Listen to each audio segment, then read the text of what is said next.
Thank you very much. I will provide my comments and then I will ask Brad to come forward with the timing report.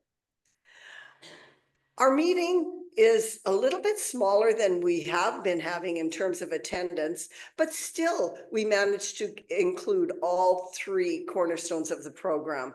There was a fair bit of juggling in advance of the meeting, and for all of us here, I would ask you to keep in mind that the juggling in advance is a little bit hard, makes the meeting a little bit harder to manage. So if you could please, if things change, make sure you let us know as early as possible.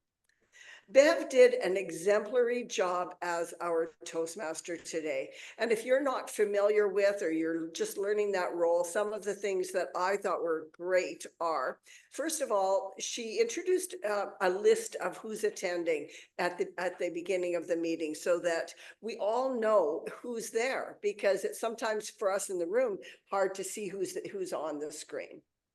I liked that her background emphasized the theme, and she went into a short quote about that from Julia Child. I liked the time and attendance management because she deferred the introductions. Lisa wasn't there at the start of the meeting, so she said, we're going to defer that. And I liked her bridging. So Bev, if you are taking on the role of Toastmaster, perhaps not that experienced, those are things for you to do. Lisa, I loved the message that you provided in your presenter's choice, because I've never thought of pastry as a metaphor for all of these things that are part of that. It was a deeper meeting, and I really, really appreciated that. You could probably take that speech and make it, or take that presenter's choice and make it into a 5-minute speech without any difficulty at all. Who knew that that would be the case? Brad stepped forward to lead our table topics, and I thought, Brad, that there were well thought out questions. You asked about participation, and you had a nice wrap up or a summary at the end. For our participants, Lisa, my suggestion to you in table topics is to see if you can be a little bit more dynamic in the opening and a little bit more of a wrap up in the conclusion, because you could have started pastry. Where else but Paris? And then talk about your experiences. Anisha, sweet pastry or savory? I enjoyed what it was that you had to say. Matasmita, favorite pastry. It's very challenging to get up here for the first time, so you did well and are to be congratulated for doing that.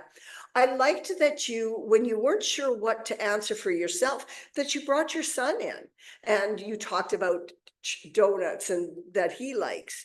As you get some experience, something that you might be able to do is say, you know, pastry, not really my thing. Let me tell you about the soup or the this or the that that's really my passion.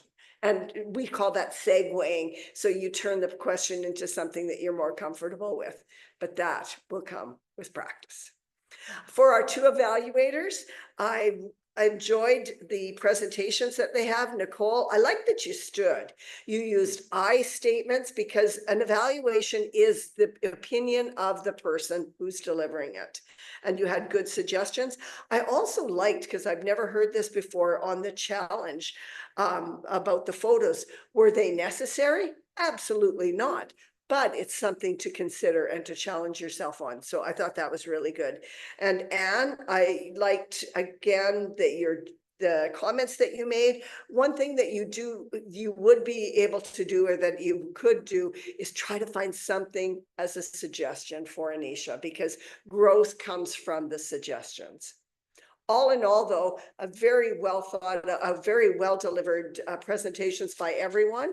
And with that, I know my red light's been on for a while.